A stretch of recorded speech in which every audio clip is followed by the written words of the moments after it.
BJP Telangana రాష్ట్ర అధ్యక్షుడిని అఖిల భారత బీజేపీ ప్రధాన కార్యదర్శి బండి సంజయ్ గారికి బహిరంగ లేఖ ద్వారా నేను అడుగుతున్న ప్రశ్నలకు జవాబు ఇవ్వమని డిమాండ్ చేస్తూ ఉన్నా.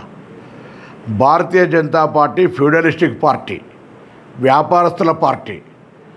మీరు ఎప్పుడు కూడా పేద దళిత వర్గాలకు వ్యతిరేకంగా పనిచేస్తారు. మీరు గతంలో మండల కమిషన్ వచ్చినప్పుడు కమండలం పేరు మీద రిజర్వేషన్లకు వ్యతిరేకంగా పనిచేసిన పార్టీ.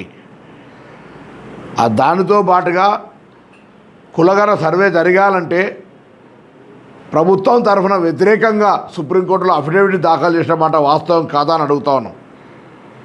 ఒక మురళీధరరావు కమిషన్ రిజర్వేషన్ ఉద్యమ సందర్భంలో సమ సంగ్రామ పరిషత్, నవ సంఘర్షణ సమితిల మధ్యలో రిజర్వేషన్లకు మద్దతుగా ఉద్యమించిన ఉద్యమకారుణ్ణి.